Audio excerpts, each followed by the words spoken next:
Good morning, ladies and gentlemen. First of all, I would like to thank you to all of you for making an effort to attend this program today. Uh, my name is Sumartono, a student, University of Pancasila, Faculty of Law. Today I will present Indonesia Omnibus Law on job creation, reducing labor protection in a time of COVID-19. As we know, every country in the world have COVID-19. On 5 October 2020, during the COVID-19 pandemic, the Indonesian National Legislature passed a very controversial omnibus law on job creation. This legislation with a massive 1,187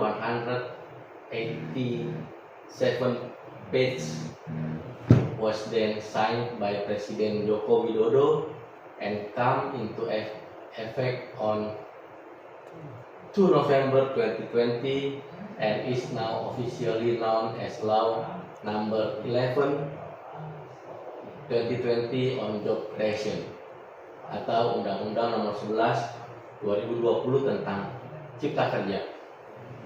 Representing the culmination of a signature policy of President Joko Widodo, this law is aimed at boosting foreign direct investment and economic growth by improving the ease of doing business.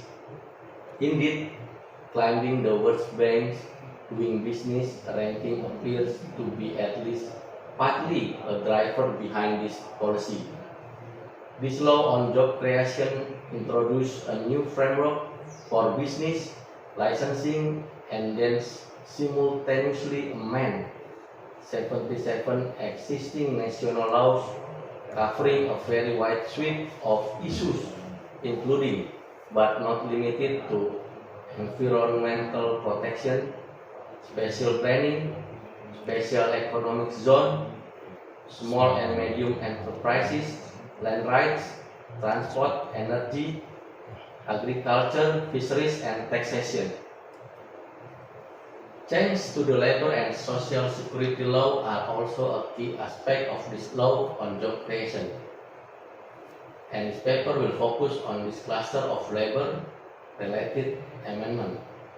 The law has introduced a range of change to the existing labor law of 20,032 on regulation of fixed-term contract and outsourcing, wage determination, dismissals, severance pay, leave, working time, and use of foreign workers, the majority of which reduce existing worker protection.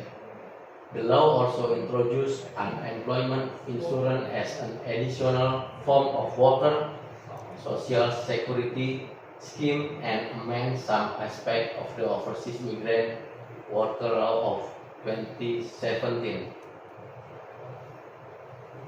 The law on job creation has come into force, but is still in the form of umbrella legislation. As with the other issues covered by the law, the cluster of labor law amendments still need a number of implementing government's regulation to bring the change fully into effect. These regulations are supposed to be all put in place within 3 months of the law coming into force. Although it is unclear if this deadline will be met. The government regulations relating to the labor amendments are currently being drafted, but at the time of writing in January 2021, none of the labor-related government regulations draft have yet been made publicly available. In the meantime, some confusion has ensued as the state of the law while these regulations are being drafted. Although existing implementing regulations formally continue to be in effect if they do not contradict the new law. It is also expected that the law on job creation will undergo a number of constitutional court challenges on both procedural law, making ground in regard to the law as a whole, and on the constitutionality of specific provisions, including those relating to labor.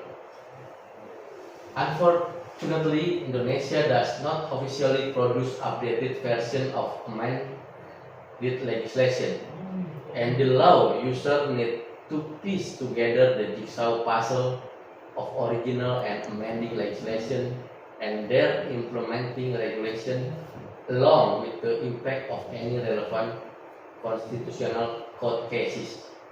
This is quite a complex task that has been made even more unwieldy than usual given the size and scope of the omnibus law. This no doubt impedes public access to legal knowledge, particularly in an area with such importance to a wide swath of the population as labor regulation. The rapid enactment of the omnibus law on job creation.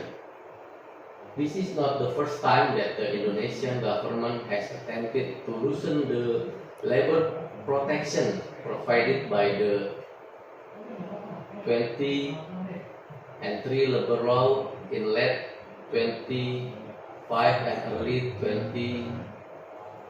The government under the President Susilo Bambang Yudhoyono tried and failed to introduce flexibilizing reform to sovereign pay, fixed-term contracts, important holidays, and to promote more opportunities for foreign workers. That attempt was stymied by mass worker demonstrations across major cities in Indonesia that reached a peak on May Day 2006, causing the government to backtrack on its plan. Many of these same issues have arisen again in the omnibus law, but trade unions and their allies have not this time been successful in blocking amendment, despite again hitting the street in mass demonstration both before and after the law was passed. The omnibus law was first proposed by President Joko Widodo in his second term inauguration speech in October 2019. The draft bill was then submitted to the National Legislature in February 2020, and it included amendments relating to foreign workers, wages, work hours, leave, outsourcing, redundancy, and social security. Many of these issues were also eventually included in the resulting law, although some were later changed from their original from during legislative drafting processes. Due to the COVID-19 pandemic, deliberation in the National Legislature did not begin until April. Were organized in response to the draft, and in response on 24 April 2020, President Joko Widodo announced that the deliberation on the labor cluster would be postponed. However, the labor cluster was suddenly returned to the draft law on 25 September 2020, and debate resumed. As noted above, the full law was passed just 2 weeks later in early October. This entire process was exceedingly quick in the Indonesian lawmaking context. According to the Minister for Labor, Ida Fauzia, this was done to reduce the spread of COVID-19 among legislators. Further demonstrations erupted across the country following the passing of the law. Commentators have noted that President Joko Widodo's primary concern has been with building alliances with political and business elites, which has led him and the majority of political parties holding seats in the national legislature to ignore popular protest against this law. Overall, the law on job creation has been widely criticized for having had no or limited public consultation as is formally required. There have been numerous drafts circulating and even once agreed to by the national legislature for some time. It was not clear exactly which draft had actually been enacted.